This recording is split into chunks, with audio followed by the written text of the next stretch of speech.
Official Plan Update Virtual Open House Workshop. And thank you so very much for taking time out of your busy schedules to join us. I know there are a lot of things that compete for your time and your attention, and your interest in this official plan initiative, and of course, your interest in the ongoing vibrancy and success of your community and of the county as a whole is much appreciated. I do a fair bit of this kind of work, and it's my personal belief that people who, like yourselves, who take time out of your busy personal and professional lives to contribute constructively to matters of civic and community interest are always most deserving of our collective gratitude and respect. So thank you again for joining us, and I look forward, as I'm sure do you, to a very productive session. For those of you whom I've not yet met, my name is Glenn Pache. I'm the head of a firm called GLPI, and it's my pleasure to serve as the independent facilitator for the meeting. Again, it might be important for you to know that I am not an employee of the county, nor am I an employee of any of the planning consultants who've been retained to assist with the official plan update, or OP update for short. My role is simply to facilitate the session, and the only bias I bring to the meeting, if I can call it a bias, is toward achieving the best result for us all, and that's what I will set out to do. Now, I'll introduce a few others in a couple of minutes, but first let's talk about what it is that we are up to this evening. You'll hear more about this later, but simply put, the county is updating its official plan with a view to ensuring that it meets the needs of the community both today and for years to come. And the initiative will also ensure that the official plan and related growth strategies are aligned with provincial policies, and that it updates the framework for future land use in the county. Now, the OP initiative is addressing a variety of themes and topic areas. Tonight, we're focused on just a few things. We're going to talk about some of the key trends in the county. We'll talk about aspirations that need to inform the OP. And more specifically, we'll focus in on two themes in particular, and those are growth management and the economy. Future session will focus more on the other OP related themes. So tonight is the first of these virtual meetings. And by the way, the county has prepared a brief questionnaire on the OP, which is available on the county's website. So you can simply go to haldimancounty.ca, then look for the banner relating to the official plan update. And the site includes various things. There's some background information, there are some reports and presentations, and I strongly encourage you to visit it. I think you will find some very useful information. Now, we have a number of objectives for the meeting tonight, and they're reflected in the session agenda, which is as follows. We're obviously in the opening remarks component right now. In a moment, I'll provide a bit of information about how you can participate in tonight's online meeting, and I'll cover a few housekeeping items. And you already see, I think, a slide up there about some of the Zoom functionality, but I will come back to that in a little bit. I'll also introduce some of the team members that you'll be hearing from this evening. We'll then hear from Haldiman County staff and the consulting team project manager who is working with them. And again, I'll introduce those folks in a bit. They'll share a presentation on the official plan initiative, and again, more specifically on the themes of managing growth and the economy. And the presentation will cover a wide range of things, but I'll give you a quick heads up, a preview, if you will. It'll cover a description of what an OP is and its role in the county and why it needs to be updated. We'll hear about the provincial context, including key elements of the provincial growth plan and requirements with implication for Haldiman County's official plan. The team will describe some of the population and employment growth forecasts. You'll get an overview of what growth management is and where it fits in the context of an official plan, including some important facts, principles, and an overview of the growth management approach. We'll hear about some of the technical requirements of an OP and the interrelationships between various issues. And the presentation will also touch on some specific topics like housing types and intensification and employment growth and boundary changes, just to name a few. And we'll also talk about water servicing related issues and options. And of course, we'll talk about next steps and where things go from here. At the end of the presentation segment, we'll be inviting questions of fact or clarification on our topic. So county staff and their team will address as many questions as there is time for this evening. We'll also outline the range of opportunities outside of this session that are available for you to provide comments and ideas. But more than just presenting information and inviting your questions, though that's important, the county also wants to tap your big brains this evening by getting your value-adding answers to a number of key questions. So at certain points this evening, the team will be posing questions either through electronic polling questions or questions that invite your responses through the Zoom Q&A function. And again, more about that a bit later. It's important to remember that we are fairly early in the process. The county is looking to stimulate an informed discussion about a number of issues, and they want to hear a variety of community perspectives. The county recognizes the importance of understanding different points of view and harnessing the best ideas from wherever they may come. I'll also note that some people sent questions in advance of the meeting. Our speakers will try to address them during the presentation or perhaps afterwards during the Q&A session. Please note, though, that the team is not addressing individual property or site-specific items this evening. We're operating at a higher level in this session. So simply put, tonight is about making you aware of the OP initiative purpose, the process for undertaking it, the current status of it, providing information about managing growth and the economy, which are two key themes, helping us all to better understand some of the issues and the challenges and the opportunities that are associated with these, and providing you with an opportunity to participate by both asking questions and sharing some of your comments and answers to some questions. So before we go on, and I know some of you have a lot of experience with the Zoom platform. For others, this may be their first time, so I need to spend a couple of minutes on this. Let's talk a little bit about the Zoom platform functionality. First of all, this session is being recorded, and that's being done so that the content can be made available post-session to those who are unable to join us this evening, and also, of course, to simply have a record of the proceedings. For those of you who have not used Zoom, again, I'll briefly describe the functionality of this webinar. As an attendee in the webinar, you cannot be seen or heard by us or by anyone else participating. We will occasionally use, again, real-time polling to ask you questions. And throughout the webinar, please send us your questions using the live Q&A function. And that'll be used again to both get your questions, and you can also use it to give us your answers to the various questions that we will be posing. This is your way to engage with us during this virtual town hall. Again, I can't emphasize this enough. During this Zoom session, your questions and your responses to the team's questions can only be submitted by using the Q&A function. And the image on screen will help you find that function depending on the type of device that you're using.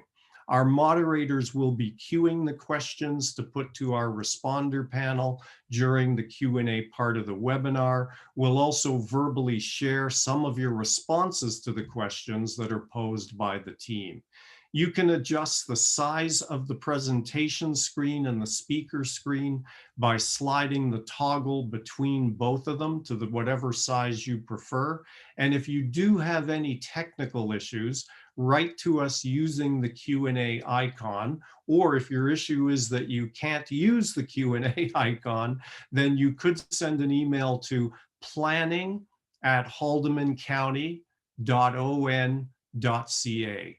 Again, that's planning@haldimancounty.on.ca, and one of our technical moderators will try to assist you if possible. And in fact, you can send emails to that address at any time if you want to share any comments.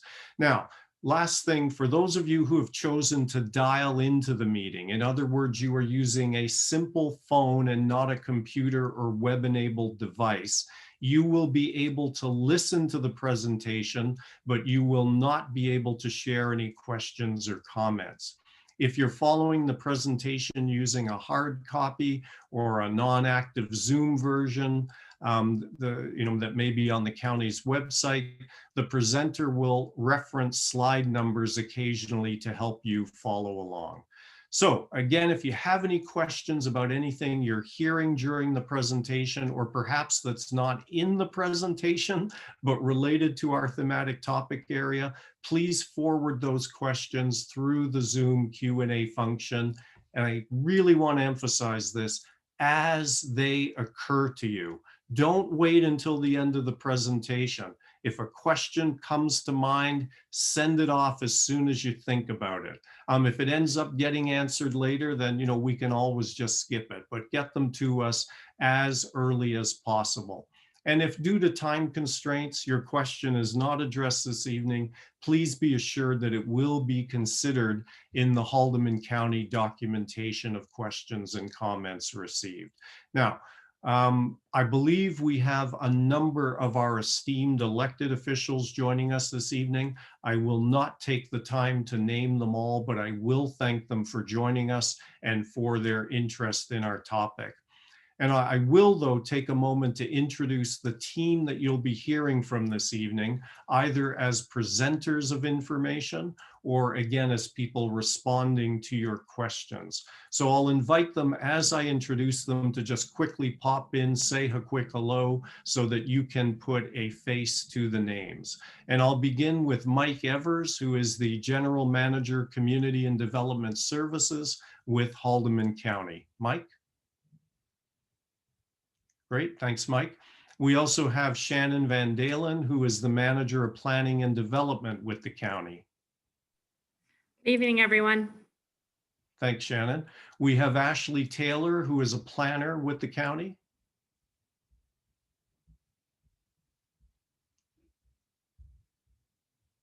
And we have Christine Bodas, who is an administrative assistant with the county's planning and development team. Christina? And we have Matt Renier, who is the principal of Matt Renier and Associates and the planning consultant that is assisting with this initiative. Matt, do you want to say a quick hello? Yes, hello. I'm glad, looking forward to your comments and questions tonight and your responses to the poll questions. Great, thanks, Matt. And again, I'm Glenn Pache, head of a firm called GLPI. I'll be serving as the independent facilitator for the session. So given that time is of the essence, let's begin with some core context setting information and an introduction to the initiative. We'll then get into greater depth about the new OP and some of the material relating to managing growth and so forth. And we'll begin by hearing again from Mike Evers from the county, who will provide us with a little bit of background and context. He'll then hand things to Matt Reniers, again, the planning consultant, who will take us through the bulk of the information. As a quick last reminder, as questions occur to you throughout the presentation, please share them through the Zoom Q&A function. Do not wait until the end. Thank you again, everybody, for joining us. I very much look forward to working with you. I'll invite Mike Evers to start us off. Mike?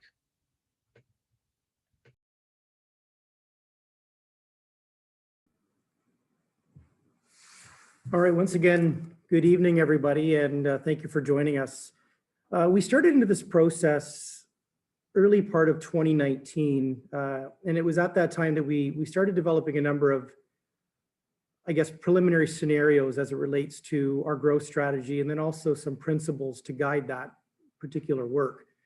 We presented that to council back in May of 2019, and then we continued to map things out, if you will, and continue to sharpen our pencils in terms of some of the different ideas that we had submitted to council for its preliminary consideration.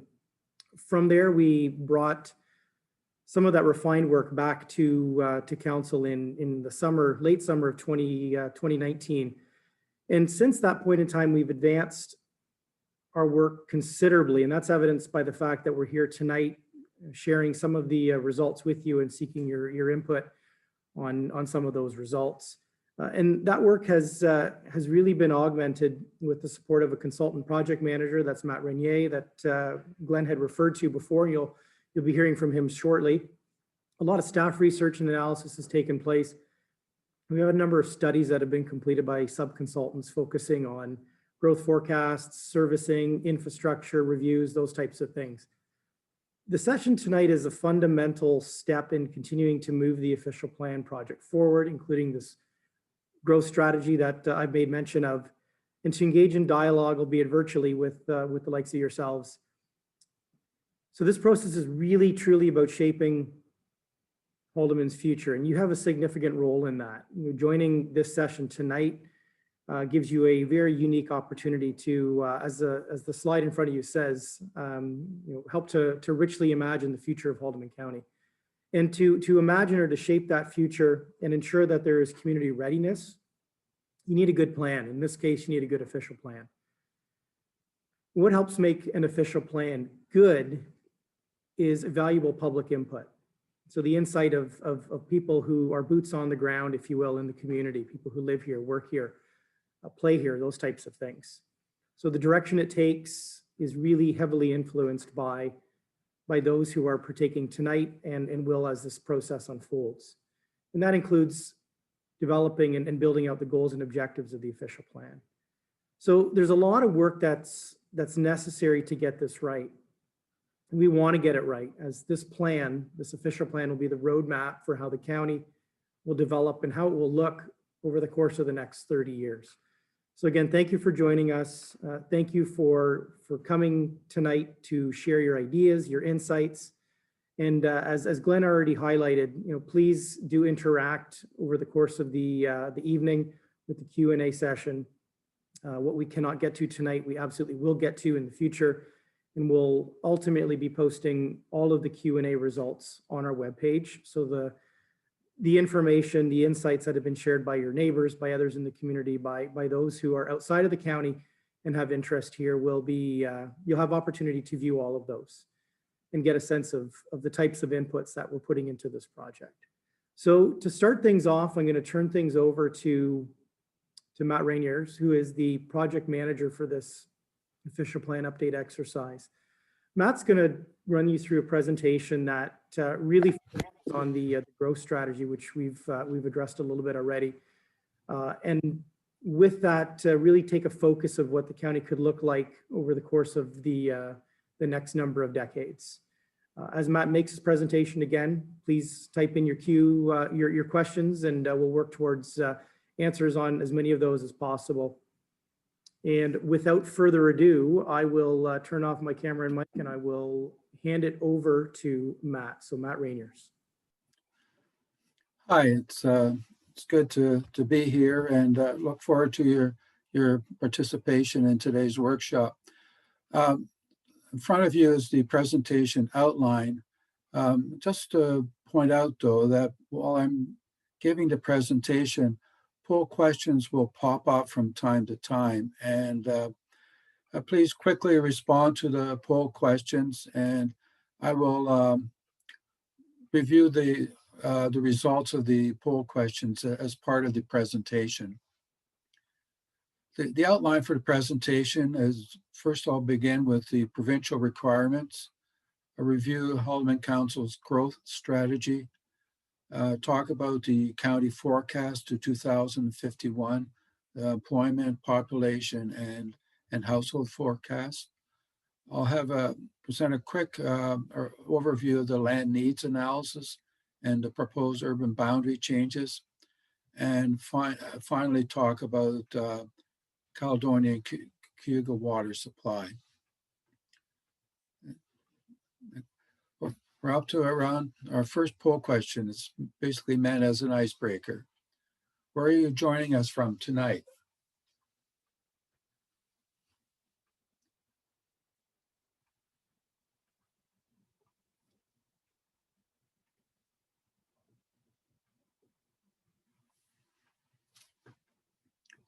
Please check the box that best fits where you're calling, where you're joining us from tonight.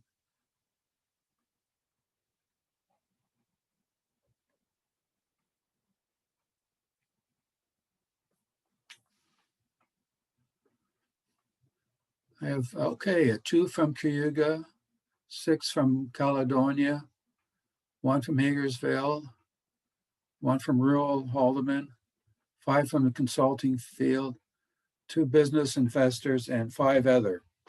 Okay, thank you very much for participating. Next slide, please. Well, another poll question. The county's official plan contains the following. The first is a set of policies that describe how and where the county will grow, such as land uses, built form, infrastructure, parks, or a set of maps that show where and how the county will grow, or a list of implementing tools, including the zoning bylaw, or all of the above.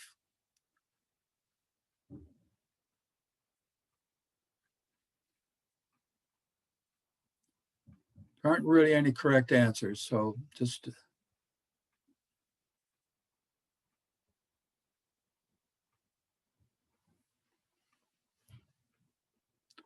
most people said all of the above. A set of maps where and how the county will grow is certainly a very important part of the official plan as well. So that's good. Thank you.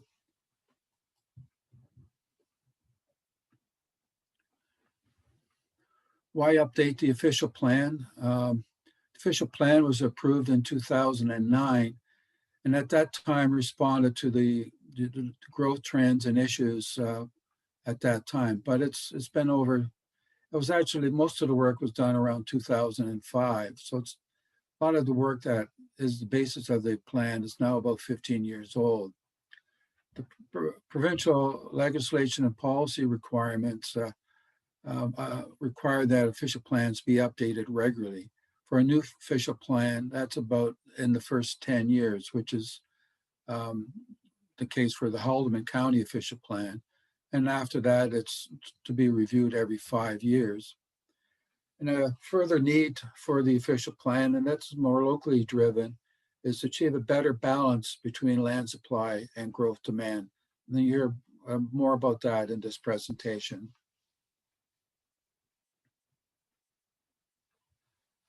Planning in Haldiman is has to take into account the provincial context. Haldiman is in the outer ring of the Greater Golden Horseshoe growth planning area, known as the GGH. And the GGH is expected to grow to about 15 million people and 7 million jobs by 2051. It's one of the most dynamic and fast-growing regions in North America. It has one of the world's most vibrant and diverse economies and generates about 25% of Canada's gross domestic product. So it's an important area for Canada and for Ontario. The growth plan for the Greater Golden Horseshoe basically is to plan for growth by avoiding agricultural land, resource areas, and significant environmental features, avoiding hazard lands, making efficient use of land by increasing densities, infill development, efficient use of infrastructure, intensifying in existing built areas, maintaining housing affordability, maintaining heritage and culture, and creating complete communities.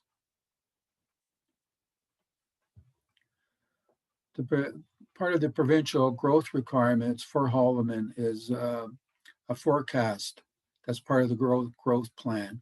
And the 2051 forecast for Haldiman County is 75,000 residents and 29,000 jobs. And what does this mean? It means that the county must accommodate 30,000 new residents, 12,700 new households, and 11,000 new jobs. Well, coming to our poll question number 3. What needs to be protected as the county grows?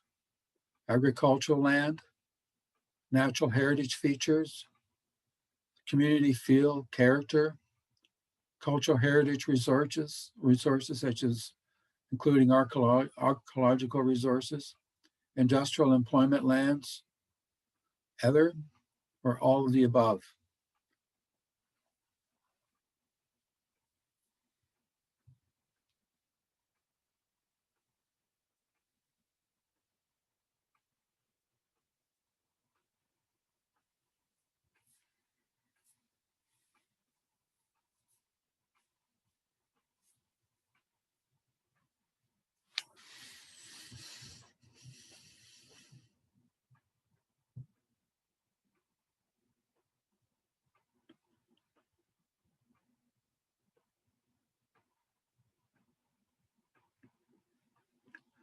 Well, 2 respondents said agricultural land, 2 mentioned or clicked natural heritage features. All of the above, 17. So all of those, overall, most all of those factors are important.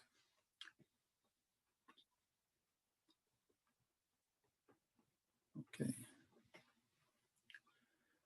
Part of the growth plan provincial requirements for Haldiman is that the official plan must set a minimum target of 40 residents and jobs per hectare in new community areas.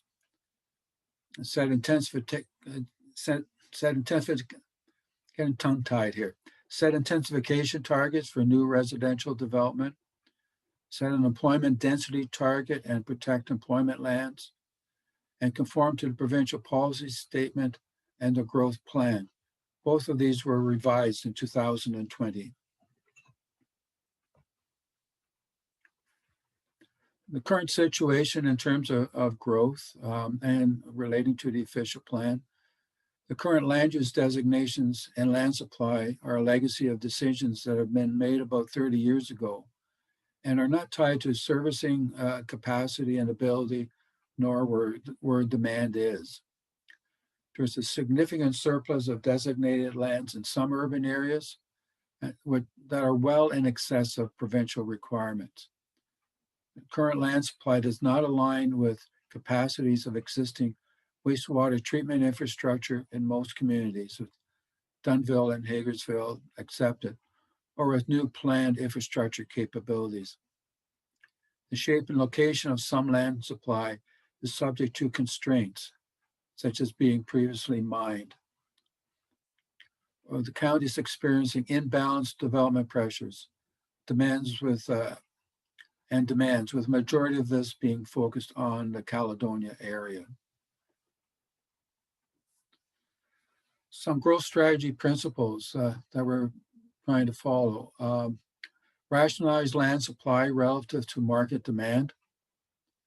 Align servicing capabilities and capacities to land demand and supply. Re-examine existing designations to respond to changing markets, to build stronger community and to ensure appropriate balance of land use. Create opportunities for economic development and managed growth. Create conditions for contiguous assemblages of lands for future comprehensive development. Avoid areas that are not feasible and or cost effective to develop. And avoid areas that would lead to major capital works to bring lands online.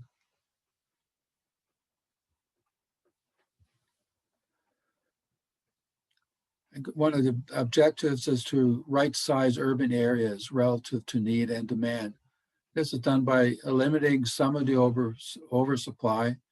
That's through compressing the urban boundaries, increasing the supply in other areas where demand is high and growing, expanding the urban boundaries, adjusting designations to better build community, integrate land uses, and proactively respond to changing land needs, eliminating areas that are harder to develop, including land surrounded by or with constraints throughout, such as the floodplain or undermining, or lands with limited connectivity to existing road network servicing infrastructure, etc.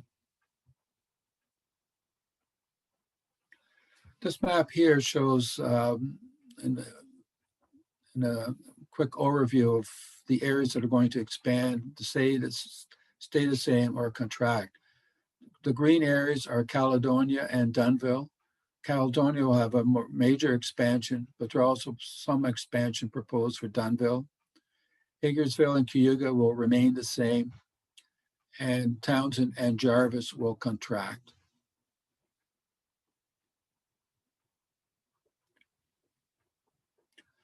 Poll question number 4. In terms of urban areas, where does it make most sense to direct growth based on location, servicing, and land supply? So it's a multiple choice question, so please go ahead.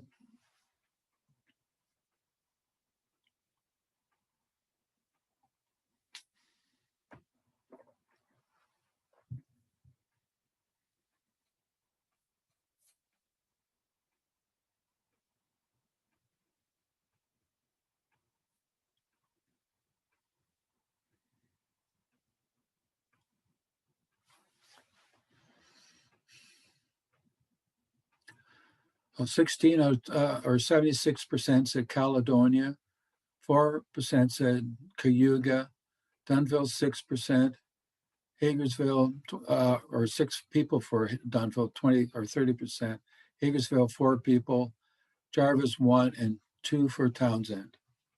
Okay, thank you very much. Full question. Okay, population growth. Future population growth will be focused on the urban areas, and 67% of new population growth will be in Caledonia. This is based on a recent forecast that was done this past summer. Hagersville will be the second fastest growing community. Cayuga and Dunnville will experience moderate growth. Jarvis and Townsend will grow more slowly. Household growth will generally align with population growth. Housing types. Single detached dwellings will continue to lead the housing market. However, townhouses and apartments will contribute to a larger share of new homes. This is due to aging population, housing affordability issues, and lifestyle choices.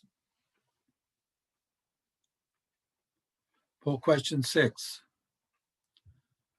How important is living and working within the same community to you? Very important. I want to be able to utilize active transportation to work, such as walking, biking. Important. I would prefer not to have to commute if possible. Somewhat important. It would be ideal not to have to commute, but I don't mind. Not important. I enjoy my commute. I don't want to live in the same community that I work.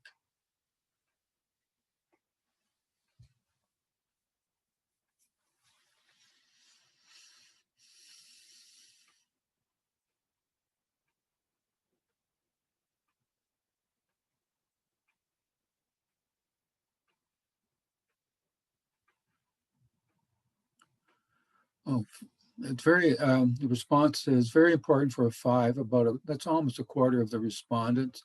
Important to 9, about 41%. Somewhat important for 7, and not important for 1. So it is important for quite a few people, but not everyone.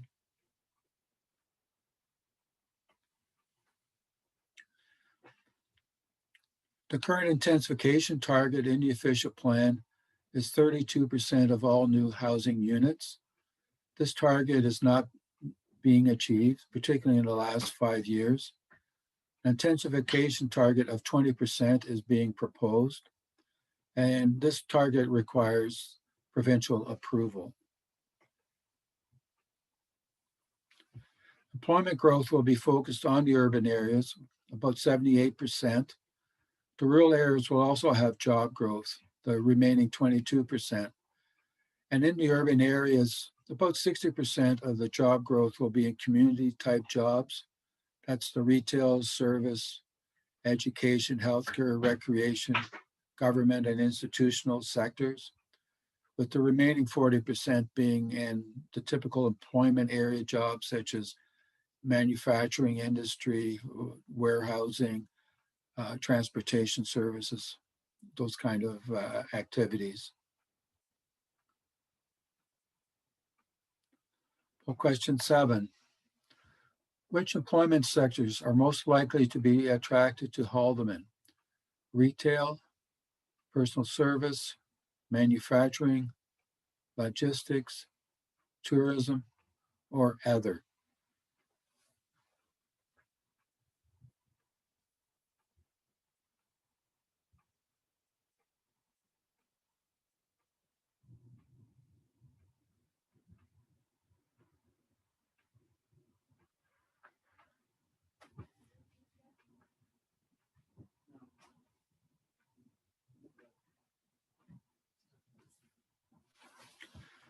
Oh, retail.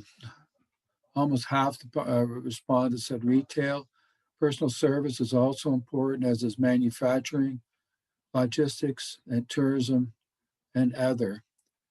Wouldn't mind knowing what other means, if you can provide that description through the Q&A. But it looks like a diverse employment base. I think that's what people are looking at.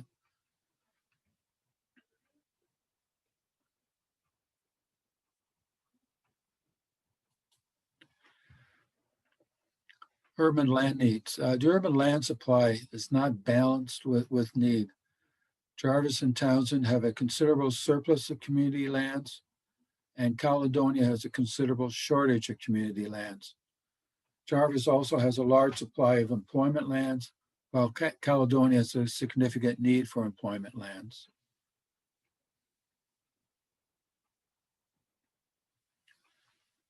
The proposed boundary changes, we're proposing to expand Caledonia to add community and employment lands. By community lands, I mean residential lands and commercial service type lands that provide services to the residential population. Compress residential employment areas in Jarvis and compress the residential areas in Townsend. With the changes proposed, the overall net impact on development lands will not be significant, about 40 hectares. And most of this will be in employment lands that are added to the county's urban total.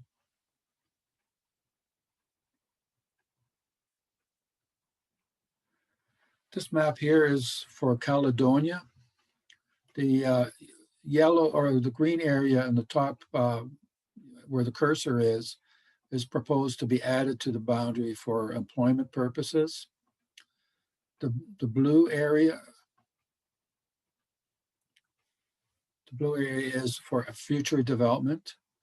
The red area to the right of that is proposed to be added for residential purposes. The yellow area below that recognizes the Caledonia Soccer Club, and that's to be added as a non-development area in the official plan. The purple areas are currently designated as an employment area, but where the cursor is now, those lands are constrained by undermining hazard lands and really don't have access to the road system and are not really appropriate for future employment development. The red area where the cursor is, or the orange area where the cursor is now, is to be removed from the urban area. It's proposed, it's designated for employment purposes in the present time. The just above that, the small purple area is to be added or to be redesignated as a major open space area, as will be as is the Caledonia Soccer Club. And there's a minor area south of the river that's to be removed from the urban boundary as well.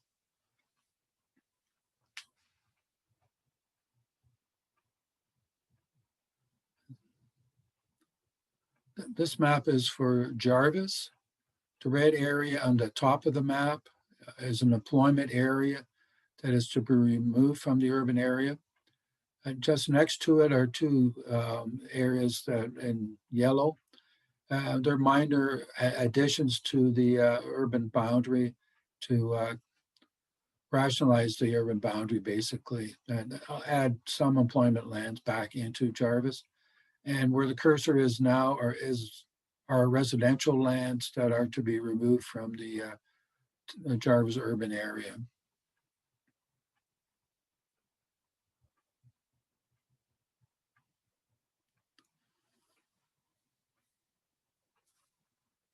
This is Townsend, and there's quite a bit of red area here, and those are all designated at present time for residential development, and they are to be removed from the urban area.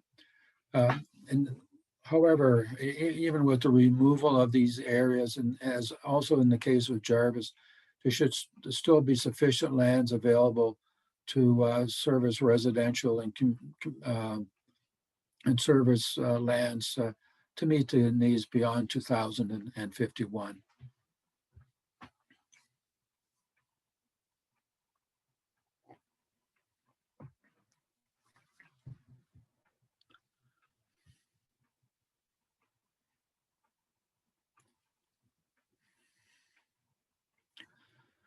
This is Dunville. A small area to the left in red is an expansion to the urban boundary at the cemetery. There's surplus lands there, and the proposal is to add some residential lands in that area.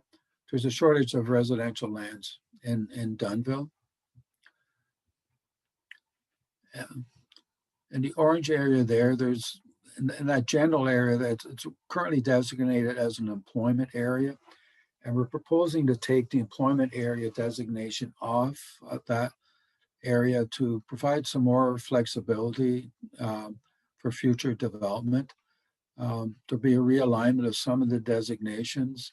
The and urban industrial designation will be changed to urban business park. Where the cursor is now on the purple area is proposed to change to residential purposes.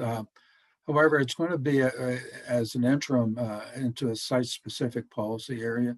A lot of that area is subject to flooding, and development of that area can't really occur until the flooding issue is investigated much more fully, and areas where development can take place mapped. And that work will have to be done in consultation with the Conservation Authority. In the middle of that area is the proposed for major open space, and includes the Dunville Memorial Arena. If you can move the cursor a little bit up to the arena. Yeah, that's it there. Thank you. And the lands to the north of that are the Dunville soccer lands. And that is proposed to be designated as a major open space area. The area outlined in blue is proposed to be added to the urban boundary. So that would take the boundary of Dunville to Logan Road. In the Dunville downtown area, there's proposing a minor change to the policy in the secondary plan just to the east of downtown to make it more flexible for apartment or medium density type development. Right now, the requirement is that all residential development have ground floor commercial, and we're proposing to eliminate that requirement in that area.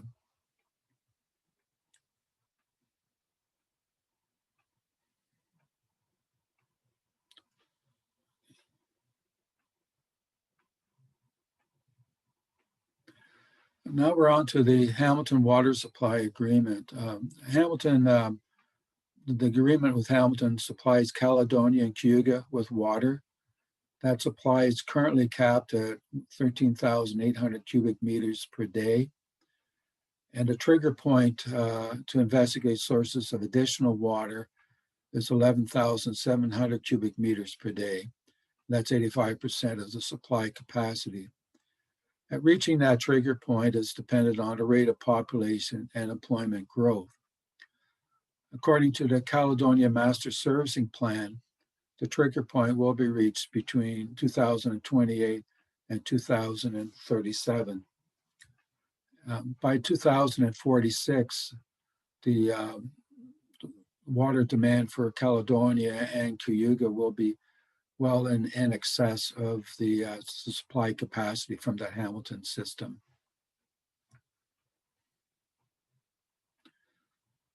Options moving forward. Well, one option is to negotiate a new agreement with Hamilton for additional water supply sufficient to meet long-term growth needs.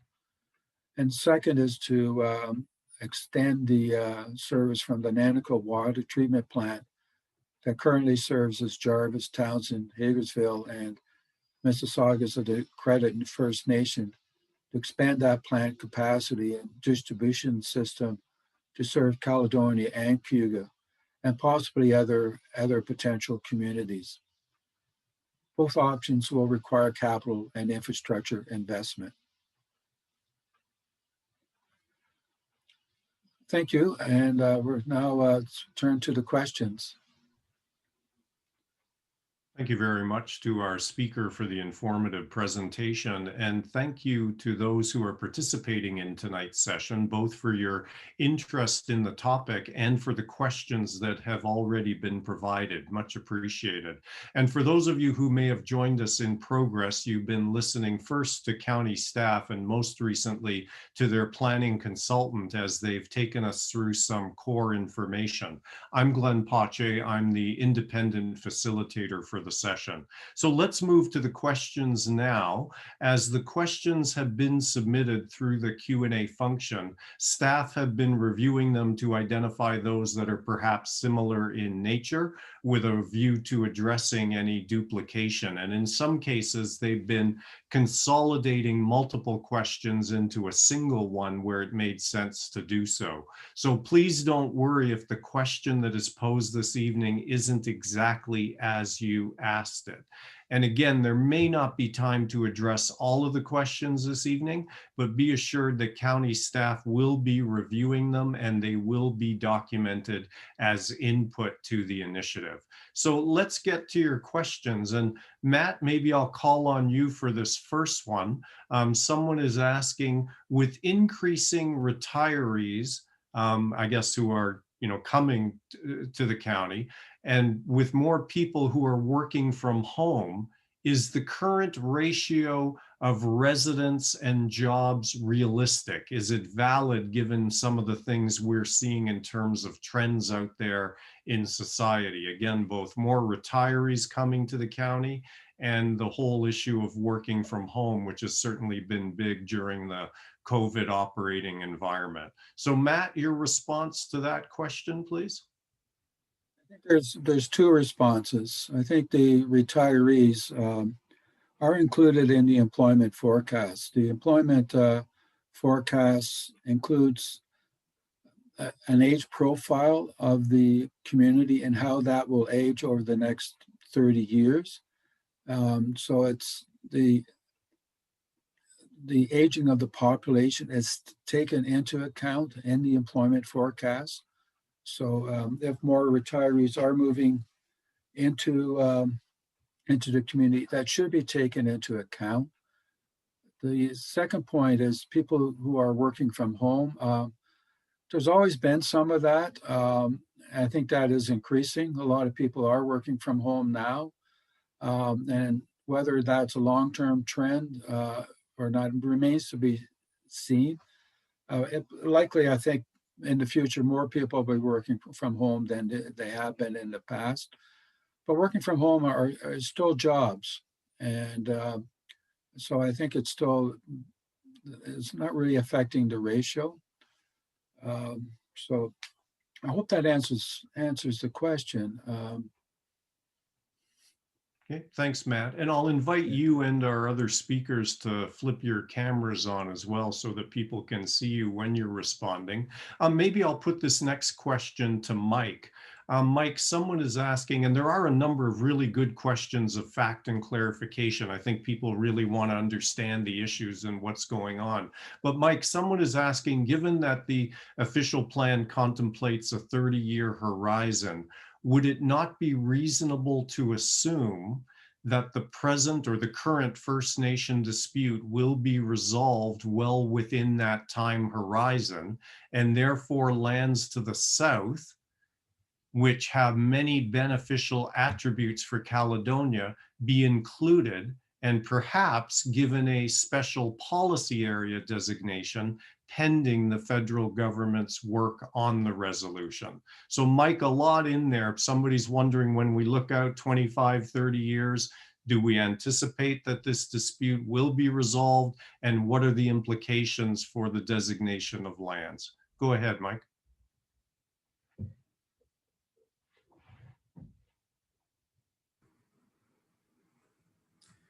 Thanks for that question, Glenn, and for the individual that submitted it. So I think the short answer is, in terms of the issue in Caledonia right now, the short answer is from our standpoint, yes, we would anticipate within that 30-year time frame the matter to be resolved. You know, we're certainly aware of and routinely monitoring that event, and we remain hopeful that the upper levels of government and the protesters will come to the table together and that there will be a lasting resolution.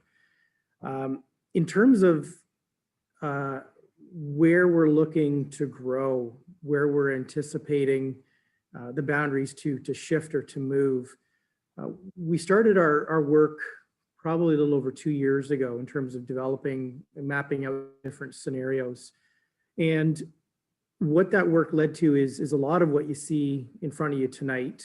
We also had a PIC back in February of this year, where we presented some of our early ideas, took some of the input we received from the public at that time and refined where we needed to refine things before bringing the package of material back to the public tonight.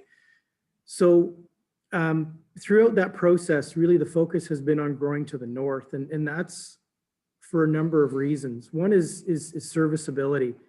So we have a really clear understanding of the required upgrades at the north end of Caledonia, the feasibility of those upgrades, and the fact of the matter is that, you know, there have been a number of upgrades that have been completed in the last number of years that support lands within the development of lands within the current urban boundary, but then also can support future development. And interestingly, one of the things that just broke ground recently is a pumping station at the north end of the community, north end of Argyle Street, which has the ability to do that very thing, and that is to service existing lands in the urban boundary, and then also to be able to have its capabilities expanded to allow for other lands to come on stream in the future. Transportation infrastructure is another item that bodes well for the north end. The quality of the infrastructure on that side of the community, as well as the road network that links north and allows for connection into 400 series highways. The other aspect of transportation is the more development that takes place on the south. You potentially develop more of a more pinch points and also more of an opportunity, more of a challenge in moving traffic through the community north to south, and possibly the need for a third river crossing. And then I guess the last thing I would note is in growing to the north, it creates the opportunity for contiguous areas of complementary and compatible development. So with the the visual that Matt had up on his, up as part of his presentation, you can see that there are major employment areas that exist in the northwest part of Caledonia. Those could be and are proposed to be expanded upon. Mixture of uses in the north central part of Caledonia, same type of idea. Those can be expanded upon. You could have contiguous complementary development. And then in the northeast part of the community, residential development. So you can continue to grow out, the residential component in that part of Caledonia. So I know it's a long-winded answer, but I guess really what I'm trying to express there is a lot of work has gone into examining the most efficient way to grow and what is the most realistic, beneficial way to grow. And a lot of the servicing work, including the master servicing plan work that I think was referenced in that question, has focused on the growth to the north.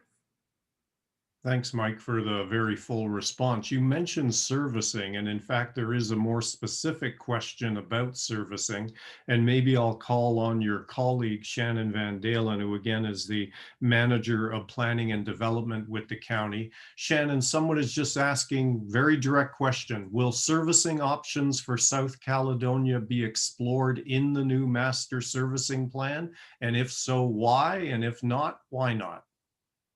Thanks, Glenn. And thanks for the question. The Master Servicing Plan, or the MSP for Caledonia, looks at servicing as a whole. So it takes into account both the servicing on the north side as well as servicing on the south, what infrastructure we have, what the pipe size, where potential expansions can be considered, where capacities might be kind of pinch points, as Mike referred to, in the servicing infrastructure, and how we can move forward from there. So it was, as part of that study, it does, like I said, it does look at Caledonia as a whole. So the south side would be evaluated in terms of how it's going to be serviced and what services are there. Through that, so the master servicing plan looked at that as specifically. With the official plan project, we also looked, kind of took it one step further to the MSP and did a servicing analysis on the north side to look at the lands that were included and kind of proposed with the expansions, how and if they could be serviced. So it's kind of a bit of a twofold there, where we have the existing master servicing plans, which are typically evaluated for each community on a 5-year basis. So that takes into account the community as a whole. And then with the official plan project, we did step that one step further to look to see the lands that are being considered, if it is logical, if it works to have those the servicing infrastructure there, and how we can go about it. So I would say that the south side was looked at, and from the infrastructure and the servicing side of things, the north was considered favorable, given a lot of the development pressures that we're seeing on the north side and the rate of growth on the north side, not only from a residential perspective, but we're also seeing some new commercial enterprises happening on that side as well. So with the twofold, that's kind of where the MSP and the subsequent servicing study really took direction from. Great. Thanks, Shannon. Let's get Matt back in. There's a couple of questions. I think they're best put to you, Matt. One person is asking both of them, and I think the first part is, what percentage of the forecasted growth is expected to be single-family homes? So that's question number one, if you have an answer to that. And then secondly, the person has gone on to ask, how will the county assist in supplying rental housing if the majority of housing is proposed to be single-family homes? So first of all, is that accurate? Is the majority of the housing anticipated to be single-family homes? And secondly, if it is, how will the county help facilitate rental housing? Good question. In the urban areas, over the next 30 years, we anticipate that about 56% of the new homes will be single-family homes. About 26% will be medium density homes, which is basically townhouses, and about 18% will be apartments. How will the county assist in supplying rental housing? That is something that we're going to look at in phase 2 of the official plan review. We've retained a consulting firm that specializes in preparing housing strategies for municipalities. And that's one of the issues that they will be looking at, is how to supply or increase the supply of rental housing in the community, and what needs to be done to facilitate that supply. So that's something that will definitely be looked at in the second phase of the official plan review. Thanks, Matt. So let's get Mike back in. Mike, somebody is asking, with the likely decrease in commuting and office jobs in general, is there a focus on assisting with the development of small businesses in the community? So to what degree is that a focus of the official plan, Mike, that assistance of the small businesses in the community and helping them to develop?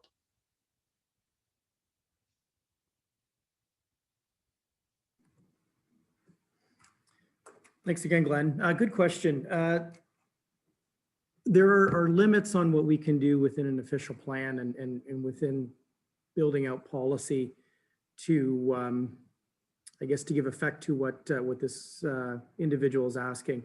But that said, you know, the intent, part of the intent of this process would be to create policy that is supportive of commercial development, including small business. And that includes policy that, for example, supports a wider range of home-based businesses, home offices, you know, home occupations, home industries, those types of things. So that's certainly something that is part and parcel of the exercise we're going through. I guess another thing, it falls outside of the official plan, but we just brought forward a new zoning bylaw to council a couple of weeks ago now. And that zoning bylaw creates a regulatory environment that is responsive to the needs of business, small business being one of them, and is also as flexible. It's designed to be as flexible as possible for a regulatory document to, I guess, get rid of some of the red tape, if you will, to allow for, amongst other things, you know, small businesses to set up in a more streamlined fashion. I guess also what I would suggest to this individual, it's outside of this official plan process, but I know we have a number of our economic development and tourism staff participating tonight. So I would strongly encourage this person to reach out to our economic development group if they have interest in setting up a small business, and that group could introduce some of the programs that we have available at the county, and then also some provincial programs and other, for example, grant or financial incentive opportunities that might exist with from other organizations outside of the county. So I guess just kind of a three-pronged response to the question there. As it relates to this project, though, yes, certainly we're looking at building out policies that can be as supportive as possible. Thanks, Mike. Don't go away, because I think we'll put this next question to you as well. And thank you again to all of our participants for sending these in. There are some very much on point and provocative questions, and that's what we are hoping to deal with tonight.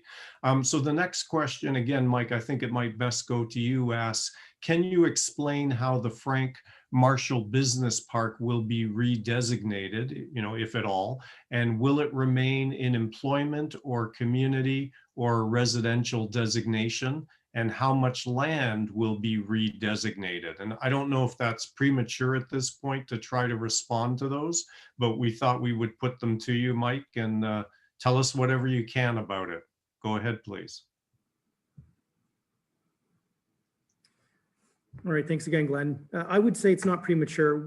I'll start with the last question first and then work my way up. So the amount of land to be redesignated, I believe, I don't have the numbers in front of me, but I believe we're looking at between 50 and 70 acres of land.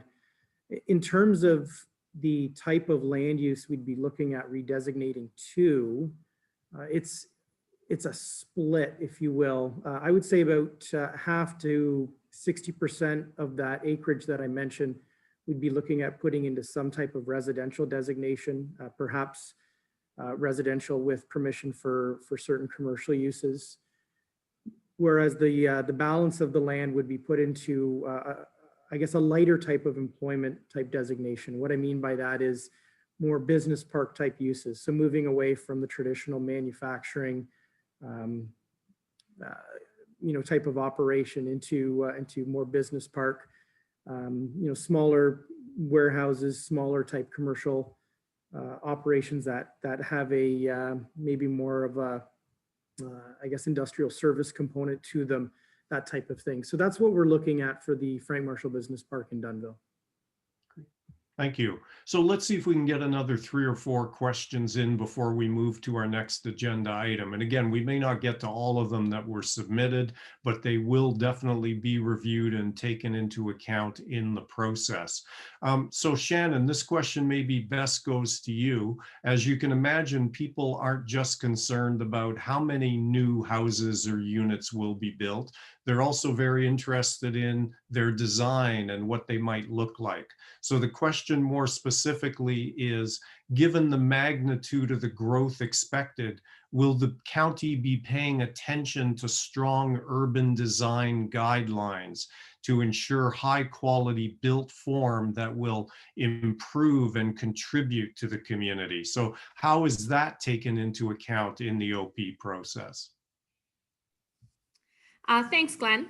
Urban designs and looking at creating well-balanced and well-rounded communities is definitely something that is important to Haldiman County. And from a planning perspective, when we're reviewing applications, it's definitely something that we want to take into consideration. We're definitely interested, wanting to create an attractive built form that's going to kind of stand the test of time and live through the years. The built form is something that once you put a building up, as we all know, it's going to be there for extended period of time. So we want to make sure that what is going up and what is coming to our community is going to complement our neighborhoods and help us kind of achieve those goals, be complementary to our area, and recognize how the community is looking to grow in the future. This has to be balanced as well with achieving kind of our growth and the density targets. The face of Haldiman is definitely changing, in particular with the density forms that we have in place now and the requirements from the province. But even though you're seeing much more compact areas, how do we still make sure that they're attractive neighborhoods, they're safe, they're pleasant, you have that kind of eyes on the street and definitely that community or that neighborhood feel. So it is something that is important to us. We will be looking at some policy frameworks through phase 2 when we're evaluating some of those policies. And in the future, hopefully we can really set some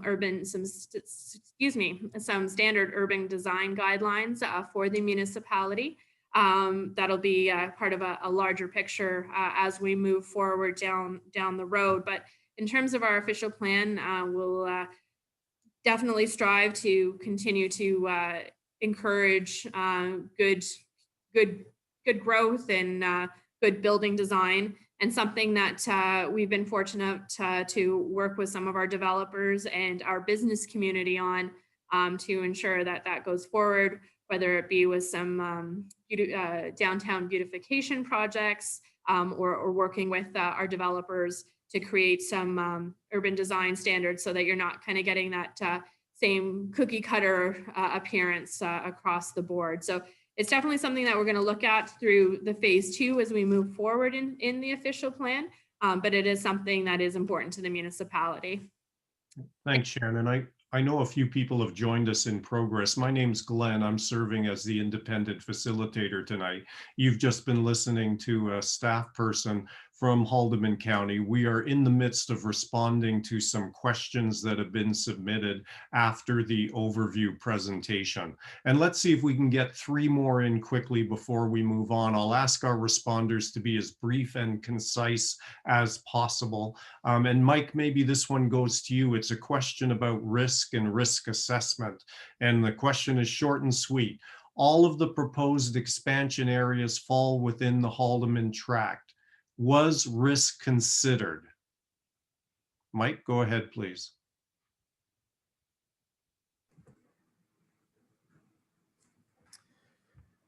Thanks, Glenn. Certainly there's a number of risks that are considered when we're looking at ways to expand, areas to expand. I think I guess one of the things that I would note in regards to the comment made here is much of much of the land in our urban areas falls within the tract. So, really the exercise we've gone through in terms of determining where it's most suitable or most advantageous to grow is driven by a number of things. And I think we've touched upon a bunch of those tonight, and where we're seeing the demand, where we have the serviceability, where the transportation network is strongest, and where there are the fewest constraints, be they environmental or other. So, we look at all kinds of different factors. And I think I would say to this that, as we run through all the different factors, all the different constraints, et cetera, that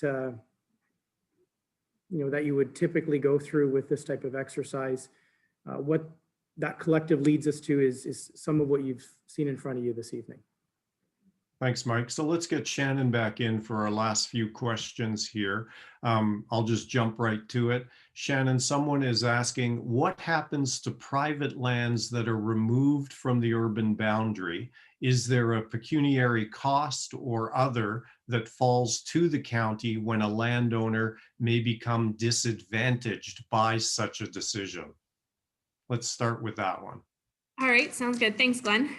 When it comes to some of the lands that are being removed from the urban boundary area, where possible, we tried not to have impacts on private landowners.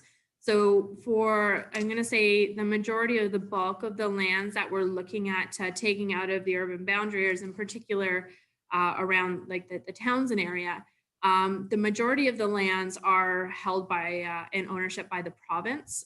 So we're trying not to impact kind of the local property owners per se. Where we do have some private property owners that are impacted by this, it is, again, we tried to further to what Mike had just mentioned, those areas where we're trying to kind of restrict growth or take back those urban boundary areas. It's areas where development isn't really feasible anyways, where those lands are constrained either from a servicing perspective or an access perspective to try and mitigate those effects on people. And one more before you go away, Shannon. And this question's a good one to close with. It's about process. Somebody is asking, what is the anticipated timing of the official plan review, and what opportunities will there be for future outreach, engagement, and consultation? And we've said to people they're on the ground floor in the early stages, but how is this unfolding over the next little while?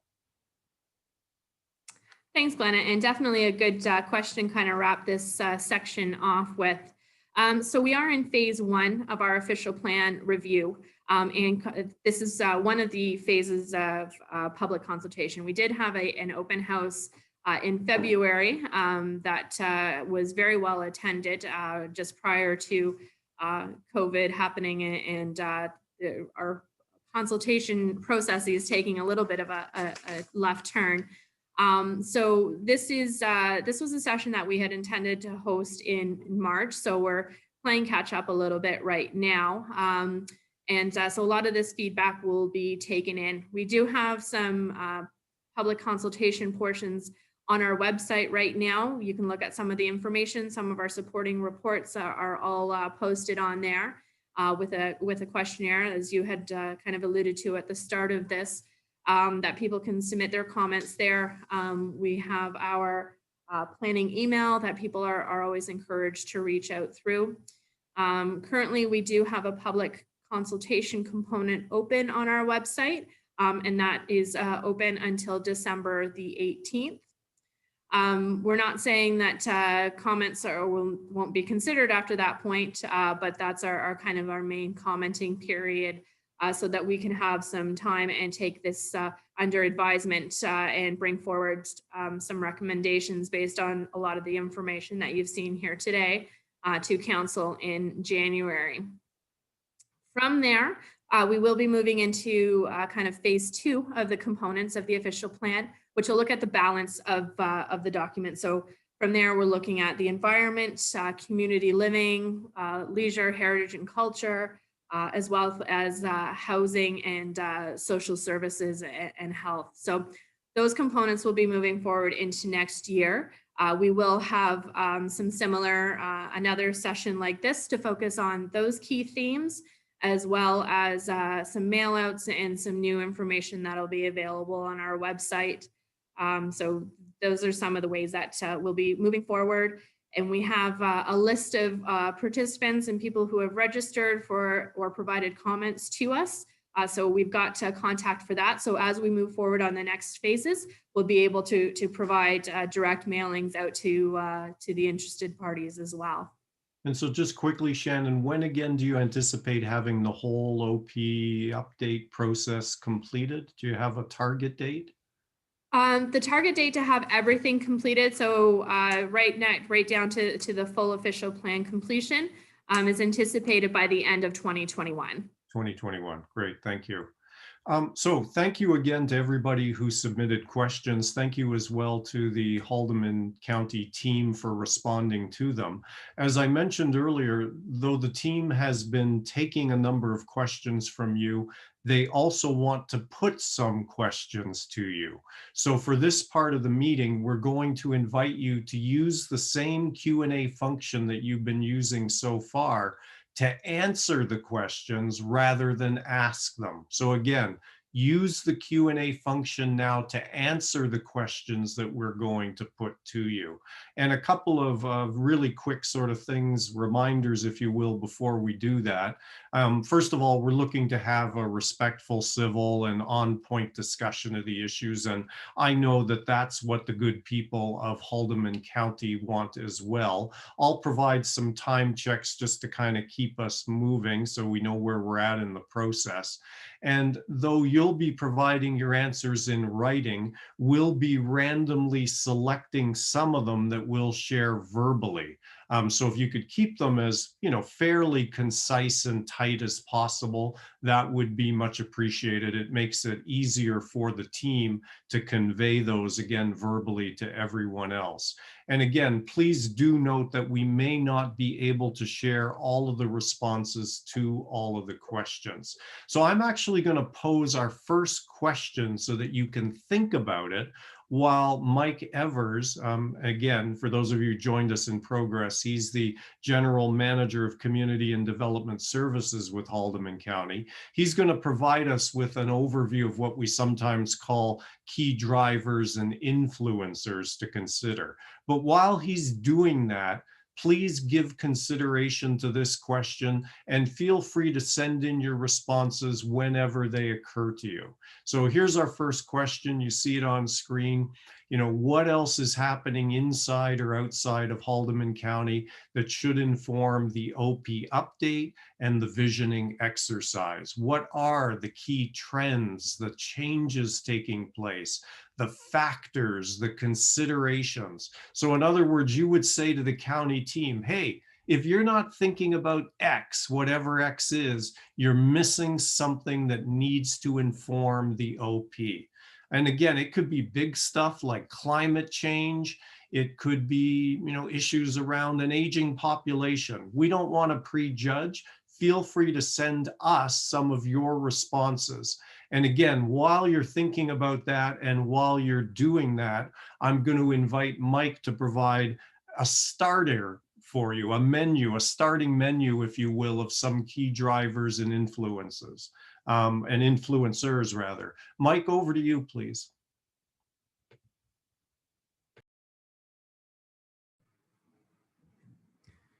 Thanks again, Glenn. So the previous slide, you would have seen 3 categories up: environment, social, and economy growth.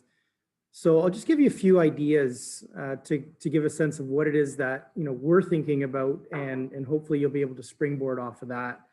Hopefully I'm not going to be stealing some of your ideas. If I do, please do share them anyway, because that serves as a bit of a validation for us that, we're on the right track and that our observations, mesh with or align with those of the community. So under environment, it would be things like, and Glenn mentioned this, climate change. We're seeing shoreline erosion, increased frequency of significant weather events, and more flood risk. We're also seeing impacts too in the encroachment upon natural and cultural heritage resources. So, we're asking the question, through policy development in the official plan, how can we, protect and preserve those features for today and for tomorrow? Under the category of the banner of social, it's things like more diverse ethnicity that we're seeing as the communities grow within Haldiman County. And that leads to the need or the demand for different services, different community uses, different amenities, for example. We're seeing a greater need for affordable housing.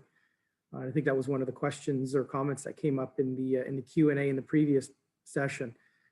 Changing demographics, I guess that's another thing that we have heard about tonight. We have an aging population in parts of the county, and then we have an infusion of young families in other areas. So how do you properly plan for these different demographic groups?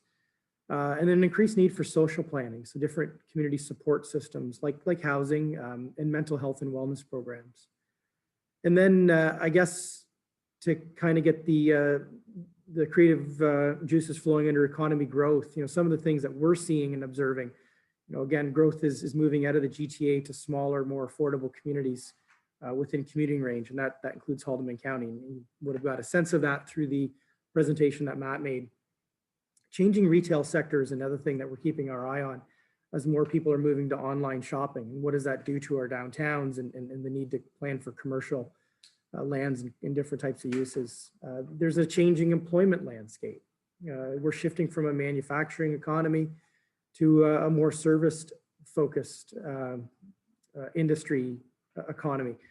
And we're also seeing that shift to more people working from home. It was a trend that we were seeing before COVID, but certainly with the advent of COVID and the continuance of it, that trend is really being accelerated now.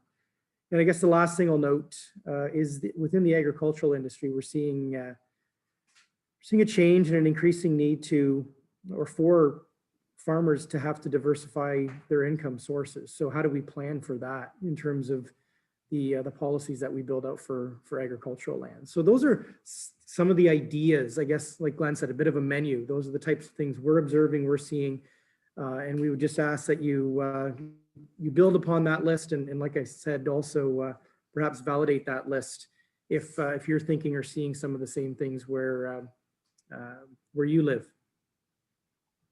Thanks, Mike, for the overview to start us off. And again, for this part of the meeting, it's really important that we get attendees participating to the degree possible. So if you have any thoughts you want to share, big or small, don't hesitate to do so. Please use the Q&A function to send along some of your thoughts. We very much would appreciate getting them. So we'll share a few of the answers in a moment, but again, I just want to re-emphasize the question, what else is happening inside or outside of Haldiman County that perhaps Mike didn't mention that you feel is really important, that needs to inform the OP update and the visioning exercise? We've got a few responses in already. We may get some more, but let's share at least a couple of them at this point. And maybe I'll kick us off, and then I'll invite Mike and or Shannon to jump in and share some that they're seeing. So somebody started us off by saying we need to be thinking about the emergency measures and the protocols that are in place. I'm assuming that's in part related to COVID, especially for an aging population. So that's something to be thinking about as we update the official plan. Shannon and Mike, what are some of the other responses you're seeing?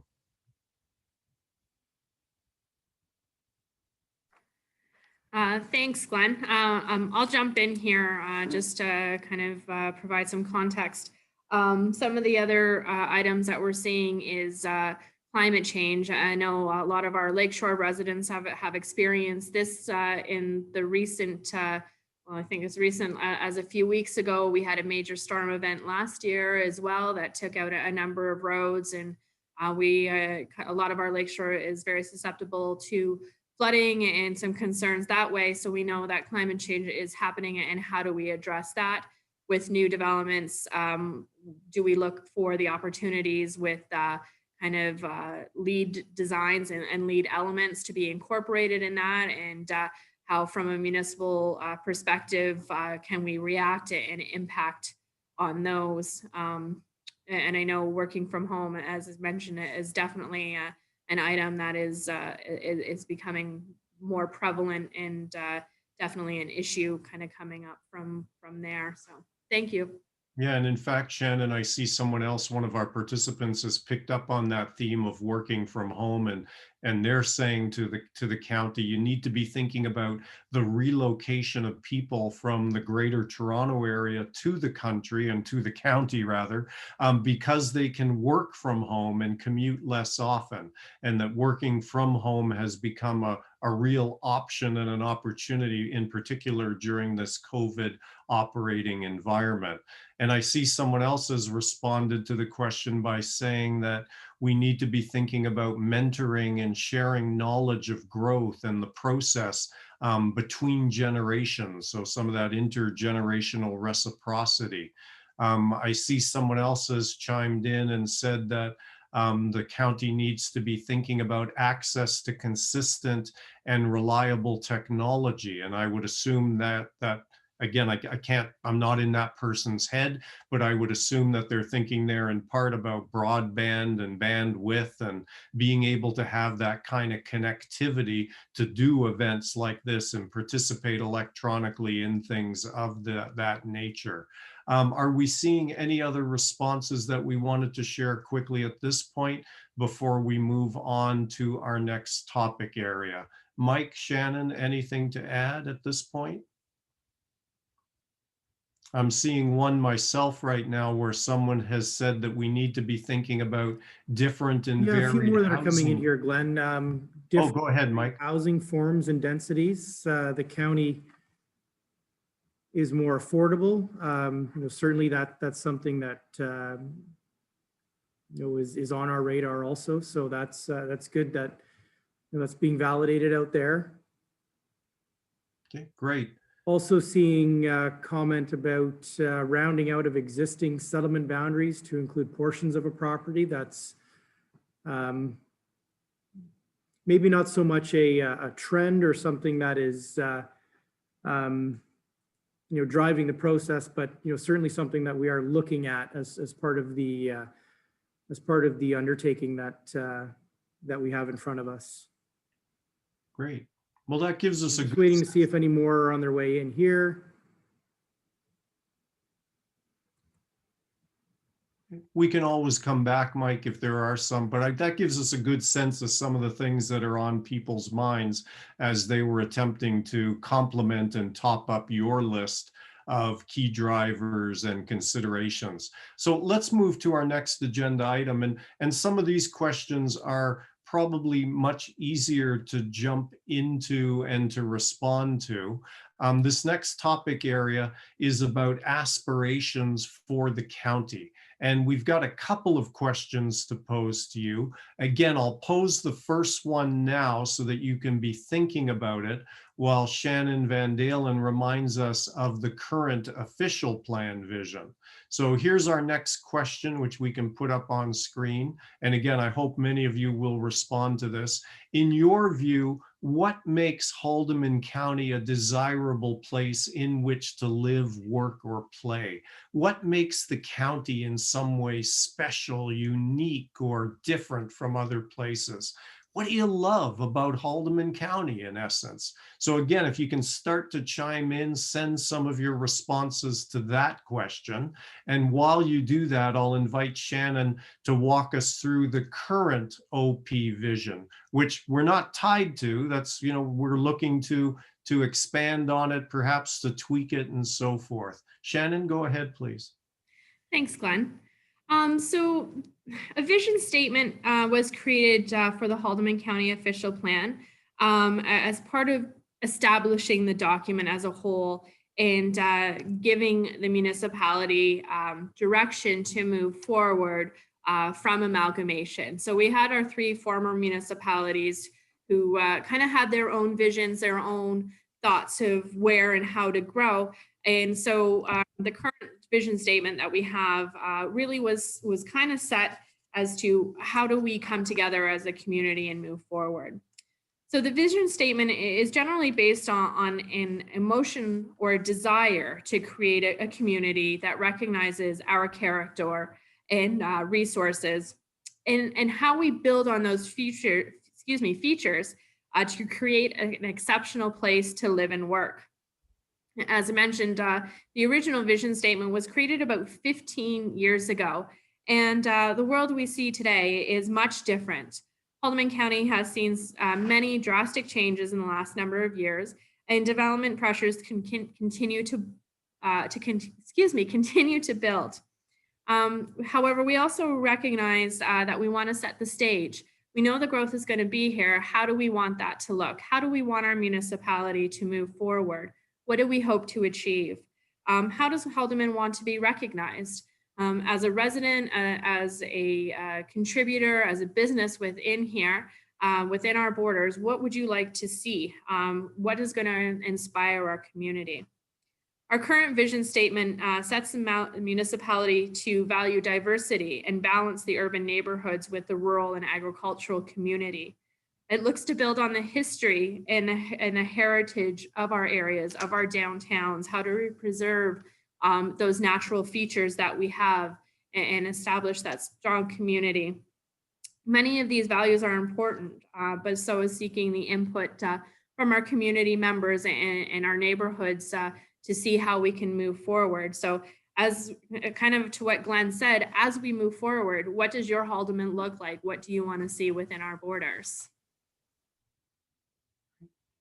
Thanks, Shannon. So we're already seeing a few responses. I hope we get more than this. So again, we're asking, in your view, what makes Haldiman County a desirable place to live, work, or play? What truly makes it special, unique, and so forth? We're seeing a number of people comment on the beautiful scenery, the landscape, I mean, the rivers, the waterways, all of that. I mean, if you live in the county, you know just how special that is, and it's great to see it reflected in some of the responses. We're also seeing some people identify the people themselves, you know, the fact that there are humble people, that there are friendly neighbors and residents, people that are easy to get along with. That certainly is a positive, you know, I don't want to say it's a differentiator. I mean, I'm assuming there are friendly people in other counties and places as well, but it's certainly something that speaks well to Haldiman County. I'm seeing another one here about the sense of a community feel and that sense of a community spirit. And that's reflected in a few of the responses as well, which is terrific. Let me pause there and again invite you to send in any other thoughts that might occur to you in response to this question. What really makes this place special and unique? What makes it such a great place to live, to work, or to play? And so I see some others have talked about the proximity of the county. Some have said that the proximity to the GTHA, which is the Greater Toronto and Hamilton area, and also the fact that the county has, I'm seeing others say, available land and the opportunity to grow. And if we go back even to some of the earlier questions, there were some people there who were talking about the ability to harness some of the land that's available. And there's, I think as they put it, we have one of the largest available industrial areas in Ontario. So there's quite a bit there again. Shannon, Mike, are you seeing anything else in the responses that you want to comment on? While you're checking, I'm going to pose the second question in this area to the group so that they can begin to, our participants can begin to think about it or respond as soon as you're ready. And that question is, if we can get it up on screen, if 10 or 20 years from now, Haldiman County were to be more the way you wish it would be, how would things be different then than they are today? What might be the county's future positive and distinguishing features and characteristics. So again, looking ahead to the future, to the county as you wish it would be. How would things be different in 10 years and 20 years? What would be the distinguishing features, again, compared to the way it is today? So while you're responding to that one, I'll just ask Shannon, Mike, was there anything else that you saw in response to the first question? Go ahead, Shannon. I think, Glenn, just on that first one, it really is looking at the balance, making sure that we've got safe streets, safe communities.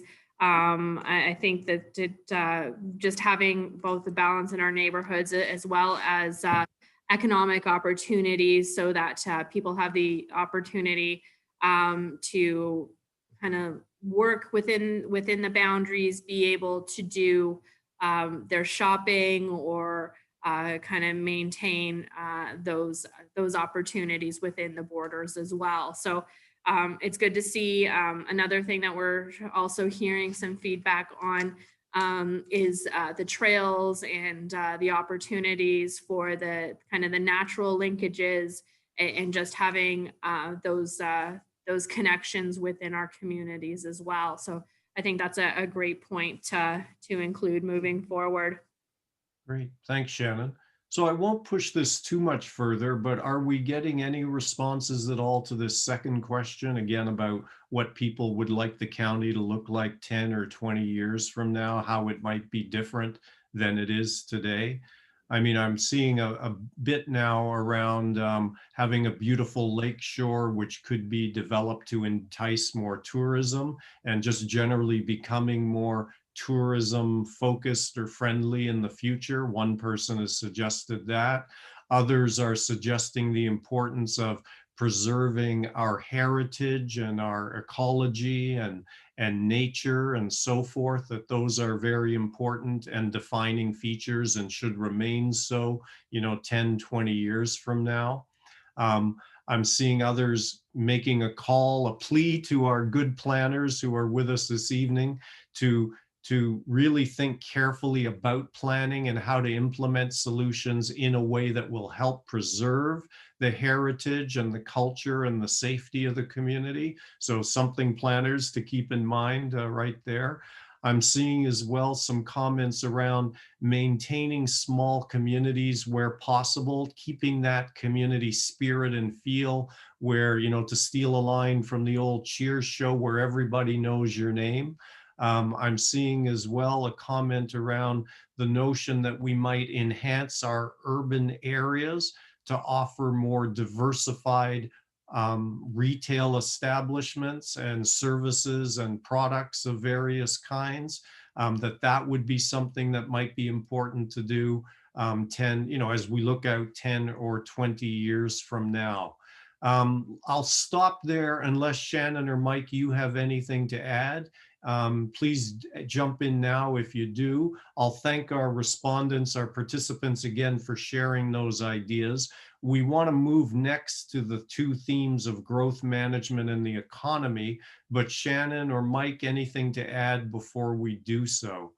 I see another comment. Oh, go ahead, Shannon, if you want to speak to it. I see another comment has just come in. Go ahead.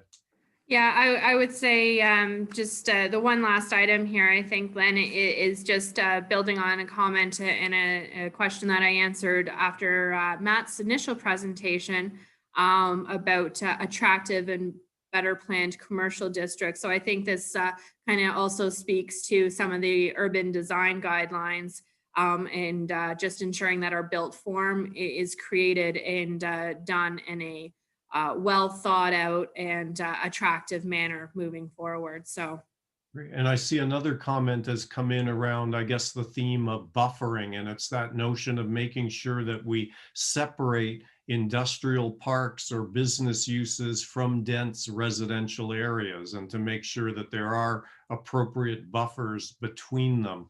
And somebody else has added, and this is great, thank you for continuing to send them in, ensuring that expansions and opportunities are well planned. So again, a call for our planners to do your jobs well as you think about all of these things.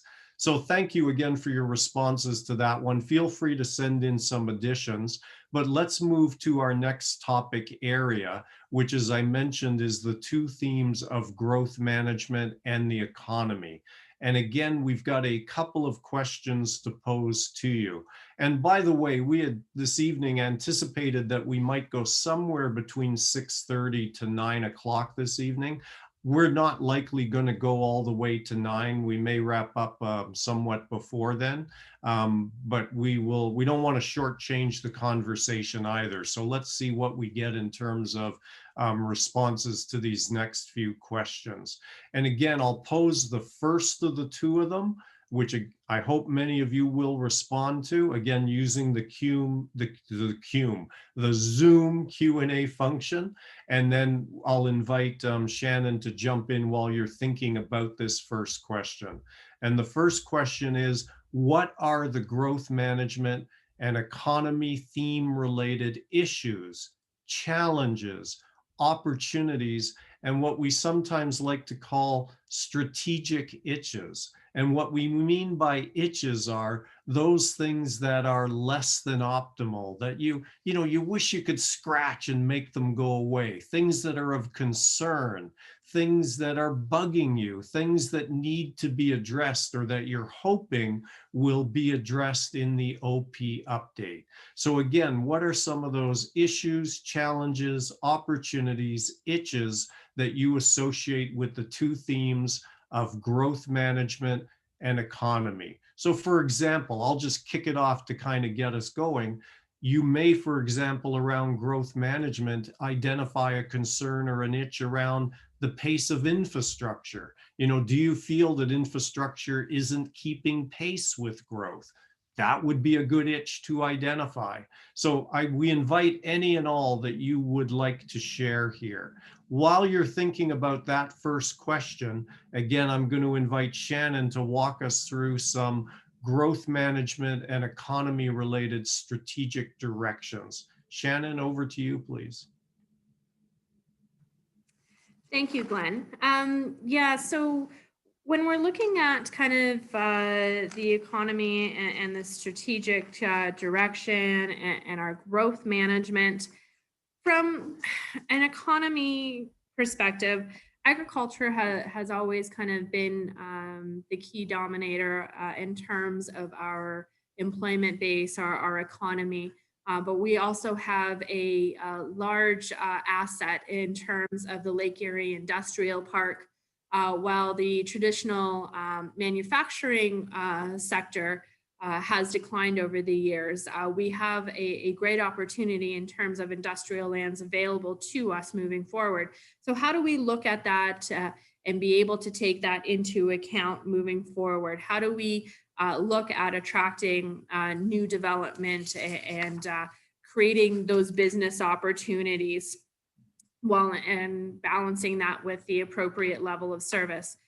Glenn did mention in terms of the development, when we're moving forward with growth, how do we know that there's some spin-offs, some benefits of growth, including kind of your increased tax base, we can provide opportunities for additional amenities or services. You have new needs and demands for a greater population. With greater populations, you also get an increased desire for job opportunities and alternative housing forms.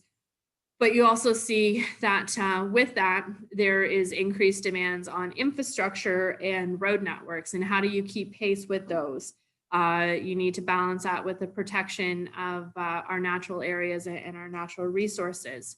So looking forward, we need to look at both the physical infrastructure that we have, as well as the social services that growth and the economy create. And what does that look like moving forward? How do we create a municipality that is able to accommodate that growth and manage that growth in a cost-effective and appropriate manner? So we do look forward to receiving your comments and your answers on this, and appreciate all the feedback that you have put to date. So thanks, Glenn. Great. Thanks, Shannon. So again, we're looking for responses to the question of what are the growth management and economy theme related issues, challenges, opportunities, strategic itches, things that are bugging you a little bit, things that are less than optimal, things you would like to change. And just to add to it, I'll give you our second question as well, and you can respond to both of them. The second question is, what are your hopes and aspirations for the county related to the themes of growth management and the economy? And sometimes the easiest way to think about this is to fill in what we call in facilitator speak a STEM sentence. And the STEM sentence would be, wouldn't it be great if? How would you fill that in when you think about the economy and growth management? Wouldn't it be great if what? If we had more small businesses? Wouldn't it be great if we had infrastructure keep pace with growth? You fill those in. We don't want to fill them in. We'll take, again, any and all responses that you would like to submit, and we'll take them now, and we'll see how many we get. And then once we've gone through a few, we'll talk about next steps and where things go from here. So some people are starting to chime in now, which is terrific, and I encourage you all to do so. Please avail yourselves of that opportunity. Somebody has said, as we grow, how do we have a lower number of drive-through restaurants and more truly local opportunities? Well, there's an aspiration. That's interesting. Thank you for sending that comment along. What else, everybody? Again, don't hesitate. Love to get at least one or two from everybody who's part of the meeting right now. Wouldn't it be great if what were to happen with regard to growth management and the economy? So somebody else has said, opportunities for engaging sessions and technical help and community organizations. So thank you for that as well. What else would you like to see in the future with regard to either growth management and the economy? Anything else that anyone would like to share? Shannon, Mike, are you seeing anything that you would like to share with the group before we talk about next steps and begin to wrap up this evening? We want to be respectful of people's time, and don't want to stretch this out any longer than we need to. I'm seeing another comment, but Mike, maybe you want to speak to this one now. Go ahead, sir. Yeah, there's a few that have come in here, Glenn, intergenerational and diversity mixing. And I think that goes back to one of the things that we touched upon. We were going through the trends and the key drivers. Better transportation corridor from the Nanticoke Business Park. So Lake Erie Industrial Park is as it's also referred to the 400 series highways. Seeing here fast internet to encourage high-tech companies to locate in the county, providing high-paying jobs. So again, that's something we've heard at least one or two times this evening. And it goes back to the rural broadband project that I think you had made reference to, Glenn. Great. So again, I think that gives us a good sense of what's on people's minds. And I know there are still a few others that are coming in. We'll be sure to take those into account as part of the overall project. And thank you again for those who submitted their ideas and their comments. Very much appreciated. So to be respectful of your time, we'll look to wrap things up fairly shortly. Again, keep in mind that you can continue to send responses in through the Q&A function. In fact, one just came in right now as I was speaking. Someone has said creating places where we work and play so we do not become a bedroom community. So having some of those, those fuller amounts of services so that we can do everything here in Haldiman and not have to go elsewhere. And again, there are other comments coming in. I won't try to cover them all. Just before I invite Shannon to quickly recap next steps and to share any final observations or summative comments, I want to thank everyone again for participating. A special thank you to those who shared questions and who shared comments. We are very appreciative of them. I'd also like to thank all of our elected officials, both for joining us tonight and for their ongoing and valued service to the community. From my perspective, it's been a real pleasure facilitating this session with such a thoughtful, knowledgeable, and as evidenced by the questions and the comments, a very articulate group as well. So thank you for that.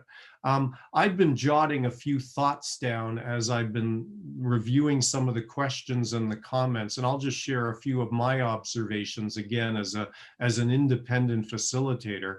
I think that people's responses to tonight's questions and given the questions they've been asking speak to a number of things. And one is, and maybe I'm reading too much into this, but I don't think that's the case. I think people have a sense of potential and possibility about what Haldiman County can become as it builds on the strengths and addresses some of the issues of concern. And that's great to see that people have that spirit, that sense of possibility.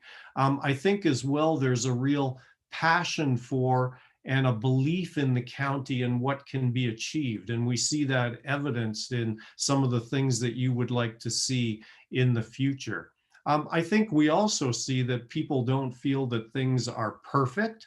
There are some itches, there are some opportunities that people are hoping will be addressed through the OP update. And I know our planners will take all of that to heart. And I think as well, we're probably seeing that there isn't consensus on every issue. You know, if we define consensus as everybody agreeing on everything all the time, and that of course is one of the things that makes an official plan such a challenge, trying to work with all of those diverse perspectives and meld it into something that is clear and cogent and compelling. And I think that there are things that people believe truly differentiate Haldiman County from other places, and we want to build on those.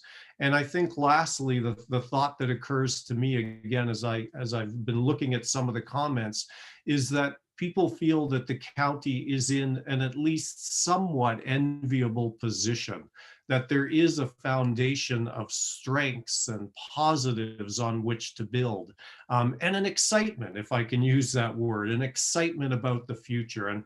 And I think that that really dovetails nicely with where the planners are trying to go with this official plan update. But enough from me. Over to Shannon to quickly recap next steps and to describe where things go from here, including any opportunities to be further engaged in the process and to provide additional observations. And then I'll come back to formally draw things to a close. Shannon, please. Thanks, Glenn. I guess a big thank you to all of our participants for your involvement tonight. It is great to have the feedback, to hear the questions come through, to see the answers to our questions, and have that information available to us. So as we move forward, our consultation for phase 1 of the growth strategy is currently online. You can find that by visiting the Haldiman County website, and it'll be it's available there in terms of a kind of direct link. Planning staff are available for any further discussions. We're happy to be of service, happy to kind of talk and answer any more questions that you have moving forward. So the report moving forward is scheduled for January 12th for a public meeting on the phase 1, and to look at some of the boundary expansions, the boundary adjustments that we discussed tonight, as well as some of the water options moving forward. We'll also be following up with another couple more virtual sessions, virtual meetings similar to this, a facilitated workshop, as well as some online information on the phase 2, which again will cover the environment, our community building, leisure, heritage, and culture, as well as health and social services. But moving forward, it was great to hear back from everyone. Many see it as looking at an important balance between our growth and creating a diverse employment base, how we can move forward and create attractive area for both economy to come, as well as residential opportunities, and the availability of a variety and a mixed form of housing types. So stay tuned in the future. Like I said, we have contact information as well. So as we move forward, we'll be able to send out some subsequent information about moving forward. And again, just a thank you to you, Glenn, for facilitating the event tonight. It's always great to work with you. And Matt Renier, our planning consultant, thank you for the in-depth presentation earlier. We appreciate the information that you've shared and all the work that you have put into that, as well as my planning colleagues around the table here. It is a great place as a resident and as an employee of Haldiman County. I can attest that it is a great place to live and work. And I look forward to continuing to build the municipality and seeing Haldiman County flourish. So thanks, Glenn. Great, thanks, Shannon. Appreciate the kind words. Very much appreciated. So give me just one more minute of your time before I formally adjourn the session. And, let me quickly, a couple of other comments that came in about what people would like to see the future look like.